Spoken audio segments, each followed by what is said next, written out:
Hey guys, what's up? I am coming to you today. I want to talk about 5 issues that are troubling today's teens.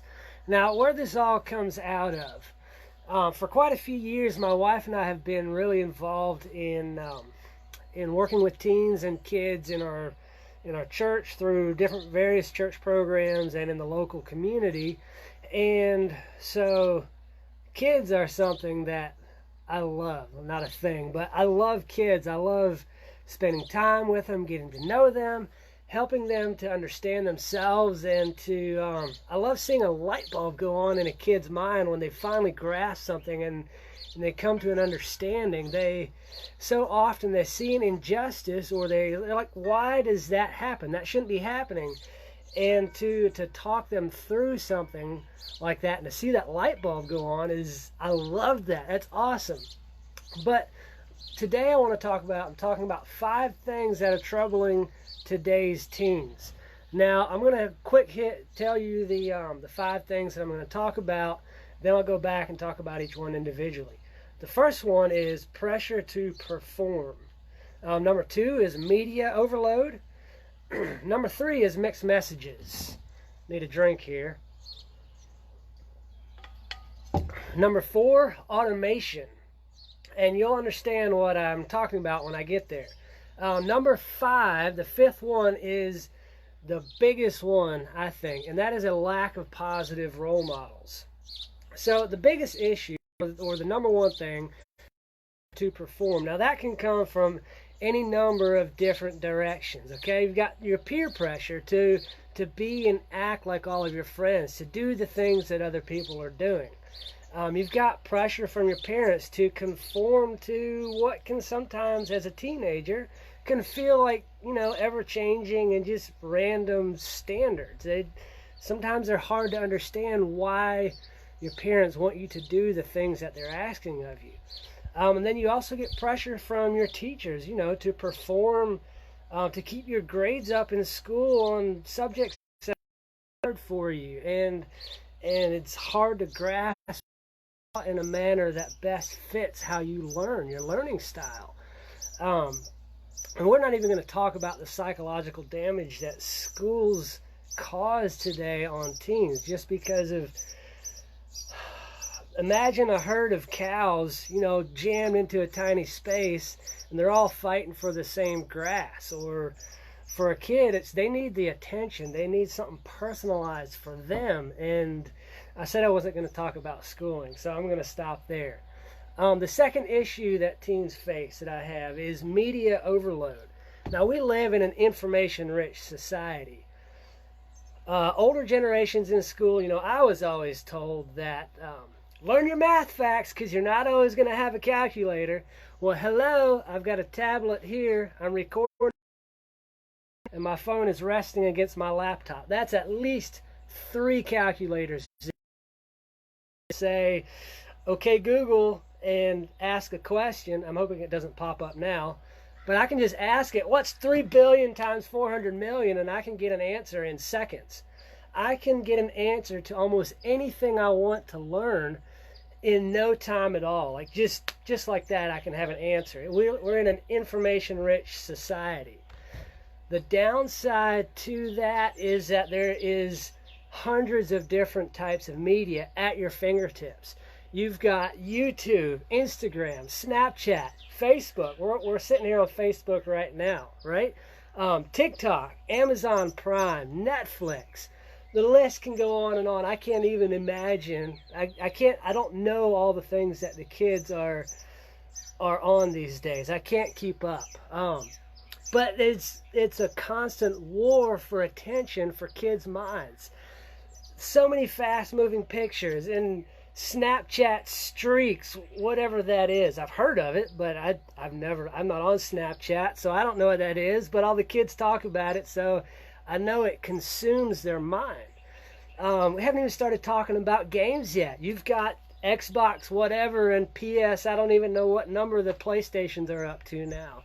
And mobile games. I mean, you've got your phone with you at all times, and there's hundreds and hundreds of games on them. It's no wonder that such a hard time breaking through that barrier communicating with the kids. So that was number one, was pressure to perform. Number two is a media overload. Number three is the mixed messages. Okay, if you've ever watched TV, you've seen those pharmaceutical ads that they show a nice, lovely looking couple strolling down a beach, looking all happy and like life is good. And it's all because of this magical whatever pills, fix your life pills that they're taking. It makes it possible. But then at the end of the ad, you have this guy that's talking really fast, and he's saying all of the negative side effects of those pills. So teens today get the message. It's a mixed message so often. It's the teens today, they get the message, you can be anything you want. And then on the other hand, they get the message that you're not cool if you do those things. You can be friends or partners even with anybody that you want. But then on the other hand, you're not accepted if you're friends with those people because they're politically incorrect. You can't be with those people. So there's so many mixed messages out there today for teens. The list can go on forever, but I don't have forever, so I'm going to stop it there. Number four that I'm talking about today is automation. You know, like the robots are coming. They're taking all our jobs. There's almost nothing today you can do that a computer-controlled robot can't do better, faster, and more consistently, right? That's a huge issue facing the next generation of people, of workers. The jobs that you end up with, they're going away fast. They're being taken over by automation. But that's not necessarily a bad thing. For instance, 500 years ago, wells were dug by hand, right? But now they have machinery that can do all of those things. They can take an oil rig and they can drill down, go for miles, and hit an exact spot miles away. We couldn't do that by hand 500 years ago. 150 years ago, we came into the industrial age, right? Things are being manufactured faster and better and cheaper.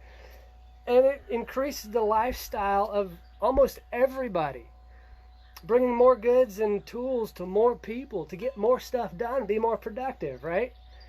50 years ago, we came into the information age where everything is at your fingertips. No longer do you have to libraries and searching things to find out the information.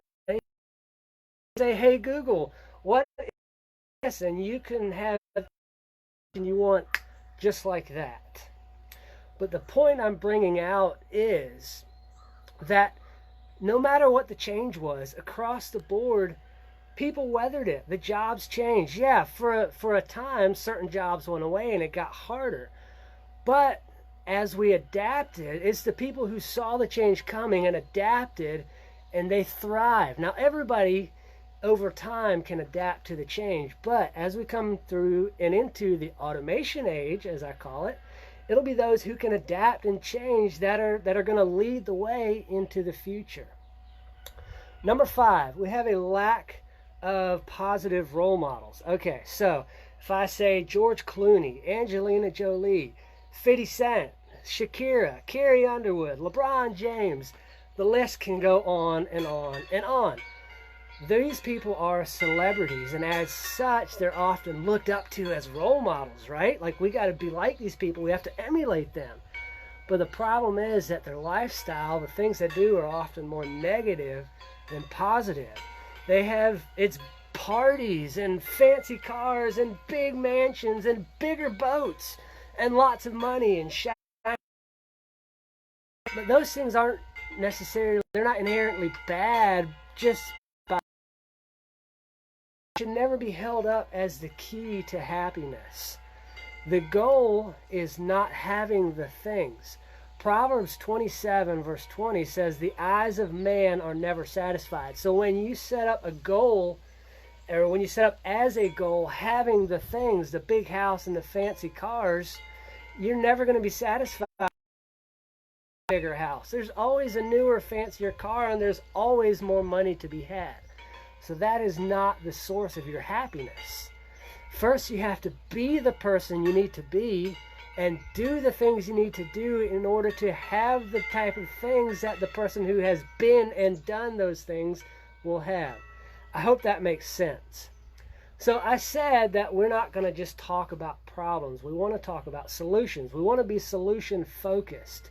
So a person who only talks about problems and doesn't discuss, at least try to come up with solutions, they're only complaining. And we don't want to be complainers because nobody likes being around and with complainers. So one of the solutions for helping teens, since that's who we're talking about, as they work through these issues, one of the big things is acceptance, all right? Not necessarily accepting faults and excuses and laziness and just overall not trying. I see some of y'all are commenting. I can hardly see what y'all are saying, but thank y'all all for joining me today. So not necessarily accepting just laziness, accepting the person inspires things and helping them see outside of themselves, helping them see the bigger picture, right? It's a great big world out there. We've got to see the big picture. We have to help these teens develop a positive vision and a plan to achieve that vision of whatever lifestyle and career that would bring them joy and happiness. Not necessarily happiness. $1,000, yeah, I'm happy, but that doesn't change my life. That doesn't make me a happier, more pleasant, more joyful person. But if I design my life in such a way to where I can be at peace, then that's the happiness I'm talking about. So a big thing for teens is being accepted. So often they are not accepted for who they are and for what they are. And we've all got different personality types, and so often those clash with our parents or with our friends or just in general the people we're around. And if we can accept people for what their personality is and understand them, that can go a long way towards helping kids overcome some of these issues. So I want to talk about something else that I've come up with that I believe can also be a part of that solution.